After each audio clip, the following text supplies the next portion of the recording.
des oiseaux envolés.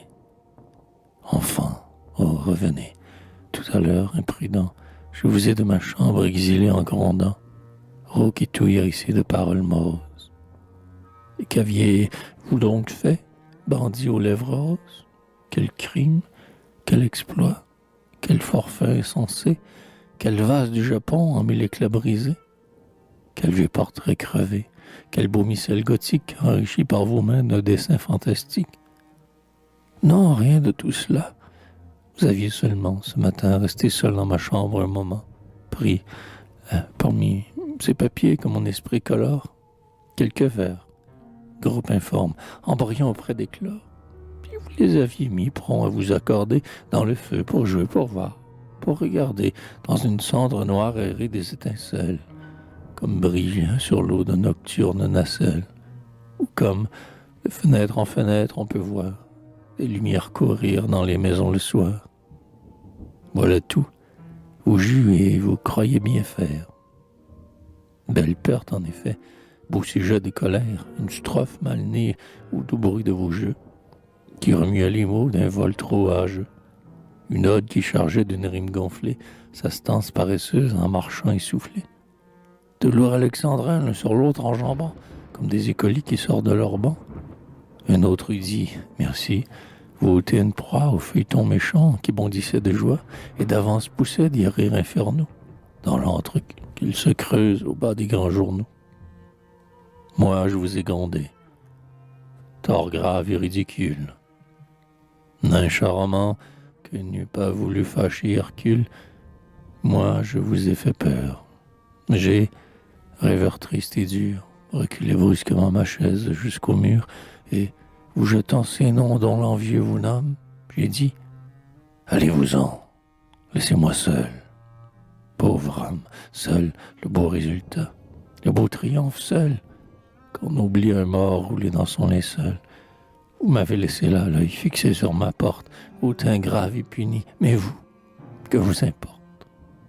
Vous avez retroussé dehors la liberté, le grand air, le beau parc, le gazon souhaité, l'eau courante où l'on jette une herbe à l'aventure, ciel bleu, le printemps, la sereine nature, ce livre des oiseaux et des bohémiens, ce poème de Dieu qui vaut mieux que les miens, où l'enfant peut cueillir la fleur, strophe vivante, sans qu'une grosse voix tout à coup l'épouvante. Moi je suis resté seul, toute joie ayant fui, seul avec ce pédant qu'on appelle l'ennui. Car depuis le matin assis dans l'antichambre, ce docteur né dans l'ombre un dimanche en décembre, qui ne vous aime pas, ô mes pauvres petits, attendait pour entrer que vous fussiez sortis. Dans l'angle où vous jouiez, il est là qui soupire, et je le vois brailler, moi qui vous voyais rire. Que faire? Lire un livre ou non? Dicter des vers? À quoi bon? Les mots bleus ou blancs, c'est l'adon vert, sphère qui fait tourner tout le ciel sur son axe, les beaux insectes peints sur mes tasses de saxe. Tout m'ennuie, mais je pense à vous. En vérité, vous partis, j'ai perdu le soleil, la gaieté, le bruit joyeux qui fait qu'on rêve, le délire de voir le tout petit s'aider du doigt pour lire. Les fronts pleins de candeur qui disent toujours oui. L'éclat de rire franc, sincère, épanoui, qui met subitement des perles sur les lèvres, les beaux grands yeux naïfs admirant mon vieux Sèvres, la curiosité qui cherche à tout savoir, et les coups de con poussent en disant « Viens donc voir ».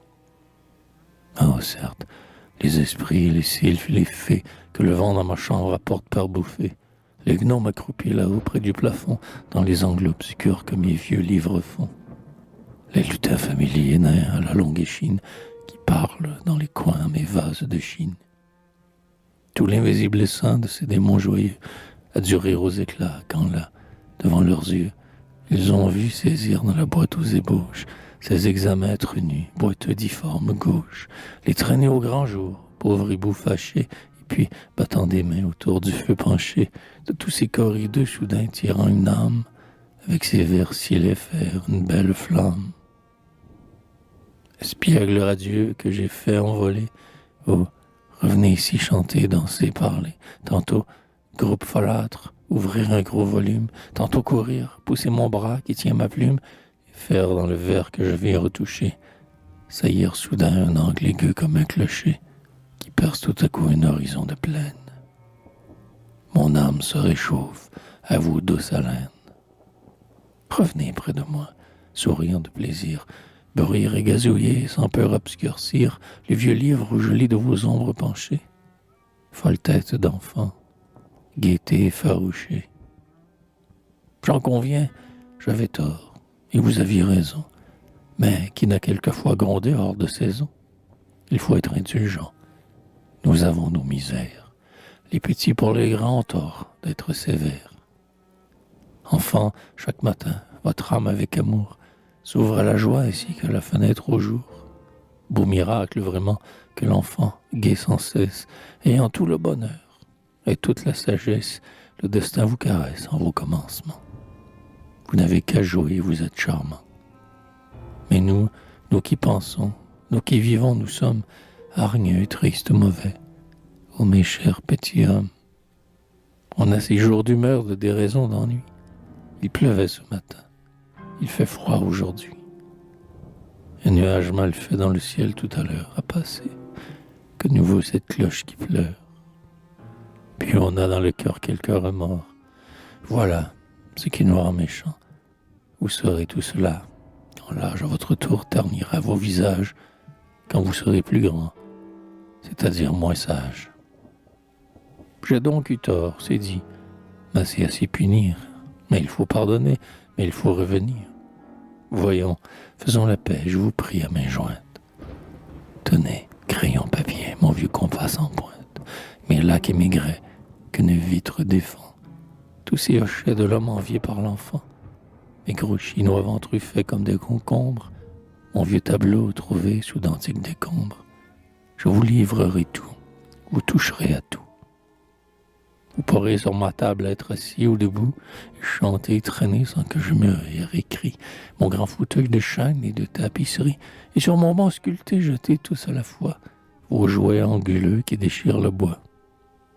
Je vous laisserai même, et gaiement et sans crainte, au prodige, en vos mains tenir ma Bible peinte, que vous n'avez touchée encore qu'avec terreur, où l'on voit Dieu le Père en habit d'empereur. Et puis, brûlez les verres dans ma table et semez. Si vous teniez à voir ce qu'ils font de fumée, brûler ou déchirer, je serais moins clément. Si c'était Chimérie, la poète charmant, que Marseille, la grecque, heureuse et noble ville, blonde fille d'Homère, fait fils de Virgile, je vous dirais, enfant, ne touchez qu'à des yeux à ces vers qui demain s'envoleront aux cieux. Ces papiers, c'est le nid, retraite caressée, où du poète et les rampes encore la pensée.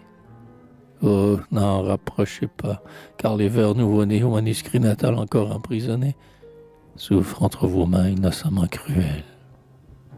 Vous leur blessez le pied, vous leur froissez les ailes, et sans vous en douter, vous leur faites ces mots que les petits enfants font aux petits oiseaux. Mais qu'importe les miens, toute ma poésie suit vous et mon esprit suit votre fantaisie. Vous êtes les reflets et les rayonnements dont j'éclaire mon vers si sombre par moments. Enfant, vous dont la vie est faite d'espérance. Enfant, vous dont la joie est faite d'ignorance. Vous n'avez pas souffert et vous ne savez pas, quand la pensée en nous a marché pas à pas. Sur le poète morne et fatigué d'écrire, quelle douce chaleur répand votre sourire. Combien il a besoin, quand sa tête se rompt, de la sérénité qui luit sur votre front, et quel enchantement l'enivre et le fascine quand le charmant hasard de quelques cours voisines, où vous vous ébattez sous un arbre penchant, mêle vos joyeux cris à son douloureux chant. Revenez donc, hélas, revenez dans mon ombre. Si vous ne voulez pas que je sois triste et sombre, pareil dans l'abandon où vous m'avez laissé, au pêcheur d'Étretat d'un long hiver lassé, qui médite appuyé sur son coude et s'ennuie de voir à sa fenêtre un ciel rayé de pluie.